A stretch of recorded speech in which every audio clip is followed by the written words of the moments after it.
के intellectual person में आते हैं। सर, आप अवामी रास्ता मुहिम चला रहे हैं, क्या रिस्पांस मिल रहा है सर आपको? मैंने भागलपुर के कुल 51 वार्ड का भ्रमण किया। भ्रमण के दौरान मुझे बहुत तरह के लोगों से मिलने का अवसर मिला। मैंने छठ पूजा के अवसर पर तिवारी घाट का भी भ्रमण किया। इसके अलावे मैं भोलानाथ मंदिर के छठ घाट पर भी गया।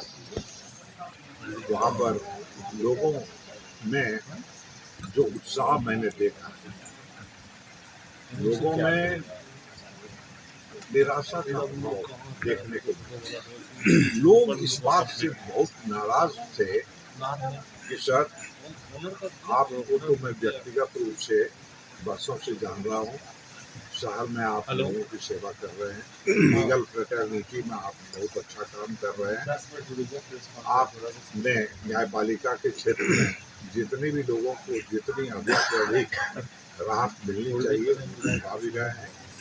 इस बात से तो हम लोग प्रसन्न हैं। लेकिन जन सुराज एक नई पार्टी है और जन सुराज ने जो घोषणा पत्र में अपना कहा है तो मैं सबसे पहले पलायन को रोकूंगा। यह बहुत ही अच्छी बात है, क्योंकि पलायन रोकने के लिए अगर कोई कानून सरकार अगर जनसुराज की बनती है तो उन्होंने घोषणा पत्र में कहा है कि मैं पलायन रोकने के सवाल पर सबसे पहले एक कानून लाऊंगा। कानून इस तरह से लाने की चेष्टा वो करेंगे उनके घोषणा या उनके अपने विजन के मुताबिक कि वहाँ यहाँ से भागलपुर क्षेत्र के लोग, अधिकतर वैसे लोग जिन्होंने शिक्षा ग्रहण नहीं की, जो मजदूर वर्ग के लोग हैं, वे लोग बेरोजगारी के लिए अपने साधन जुटाने के फिक्र में वे बाहर जाते हैं। यानी महाराष्ट्र, मुंबई, आपको गुजरात, दिल्ली, हरियाणा, पंजाब, ऐसे कई राज्यों में लोग यहाँ से जाकर नौकरी की तलाश में, मजदूरी की तलाश में भटकते रहते हैं। तो इस बात से हम लोगों को प्रसन्नता है कि वैसे लोग जो पलायन के लिए मजबूरी से जाते हैं लेकिन उन्हें वो चीज़ नहीं मिलता है, तो मान लीजिए कि 12,000 रुपये उन्हें मिले और 12,000 रुपया का नौकरी के लालच में वो वहाँ चले गए और वहाँ से भी उन लोगों को सम्मान नहीं मिलता है। वो काम तो करते हैं लेकिन सम्मान नहीं मिलता है। आखिरकार उन्हें सम्मान के अभाव में लौट कर घर आना पड़ता है अपने आंसू लेकर। तो इस बात की जो प्रशांत किशोर जी ने, यानी जनसुराज पार्टी ने जो घोषणा की है, वो सराहनीय कदम है। दूसरा, बच्चों की शिक्षा के लिए उन्होंने बहुत अच्छी बातें कही है कि हम सभी बच्चों के एक गुणवत्तापूर्ण शिक्षा को आधार बनाकर ऐसे विद्यालय या विद्यालय की व्यवस्था करेंगे जिसमें कि हमारे जो बच्चे के अभिभावक हैं, अगर वो आर्थिक रूप से समर्थ नहीं है तो मैं यह इस बात की गारंटी देता हूँ कि उन्हें उस तरह की शिक्षा दिलाने की हम कोशिश करेंगे।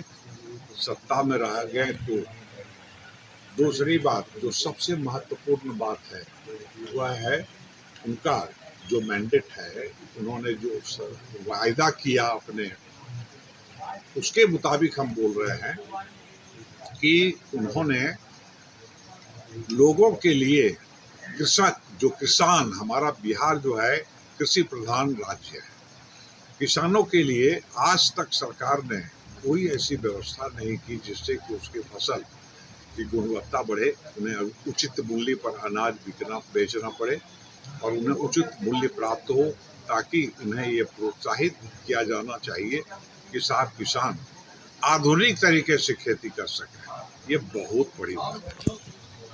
कुछ इसलिए इसी कारण लोगों में एक उत्साह का भाव हमको देखने को मिला।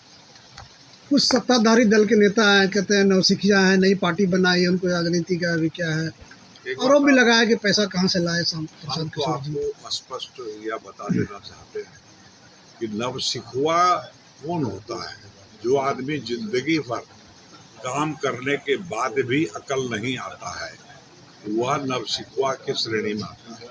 नवसिखुआ उसको नहीं कहते हैं जो आदमी की एक ऐसा दृष्टिकोण लेके समाज के सामने आया है जिससे कि समाज बदल जाए।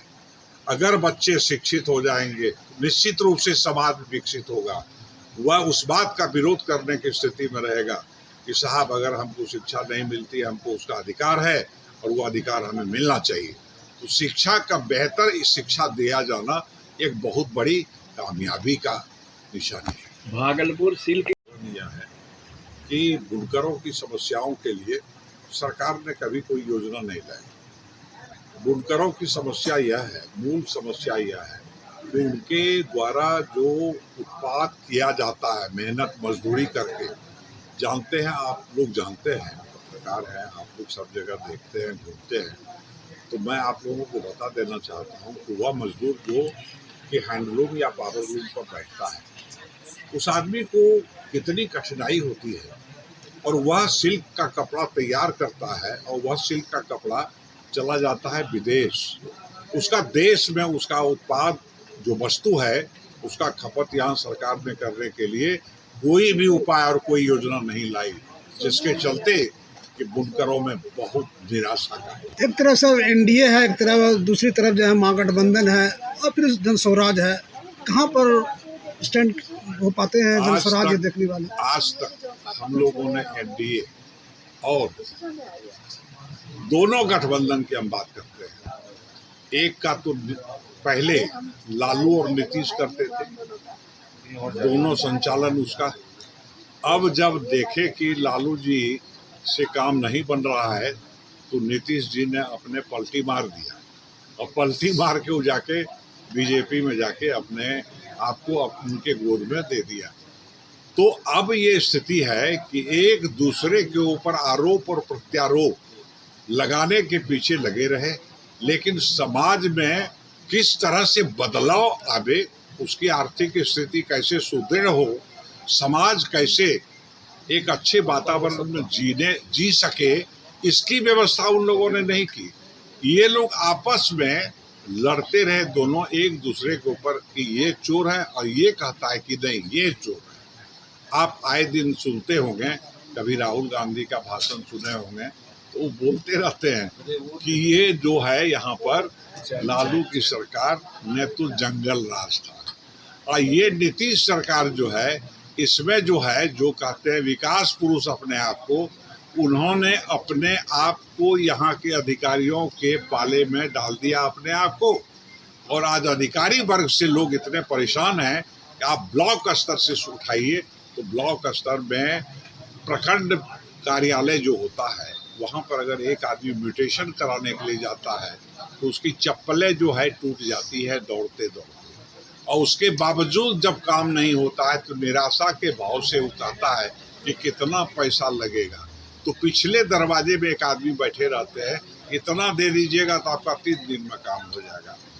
तो इतनी बड़ी बात जो प्रखंड स्तर से लेके जिला स्तर तक इतना बड़ा भ्रष्टाचार व्याप्त है, लेकिन क्या सरकार की नज़रें उस बात पर नहीं आए कि क्यों ऐसा काम हो रहा है कि आज आपका म्यूटेशन के लिए आपने दरखास्त दिया, आपने वृद्धावस्था पेंशन के लिए कोई दरखास्त दिया, उसका डिस्पोजल और निष्पादन क्यों नहीं हो रहा भाई?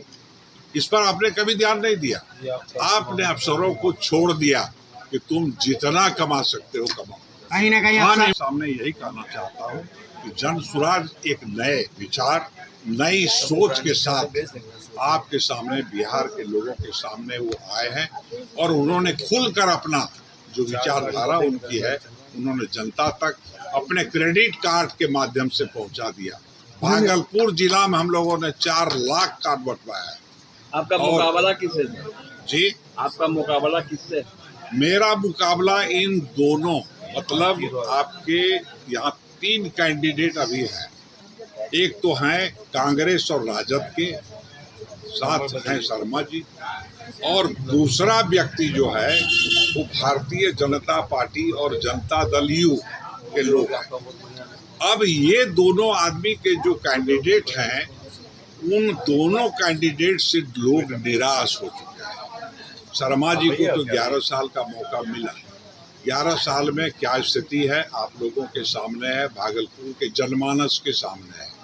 और रोहित जी जो हमारे हैं यानी बीजेपी के कैंडिडेट जो हैं वे ऐसे व्यक्ति हैं जिनको कि पिछली बार भी हार ही मिली थी।